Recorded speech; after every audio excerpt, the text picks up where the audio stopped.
Primer de tot, ahir el sorteig va ser una mica surrealista, no? Perquè primer les informacions era que era un equip, al final de la tarda que no se sabia i finalment aquest matí ja tenim rival i sortirà de l'eliminatòria aquesta que han de jugar els dos primers del grup que anar-hi. A veure, els dos equips han fet molts punts, han perdut, si no recordo malament, un partit cada un, per tant són equips molt competitius.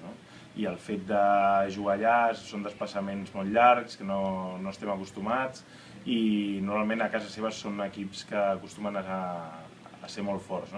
Llavors sí que és veritat que a vegades baixen una mica fora de la illa, però ho basen tot amb el joc de casa, doncs hem d'estar molt atents per intentar aconseguir un bon resultat allà i a partir d'aquí intentar poder rematar la feina aquí a casa nostra.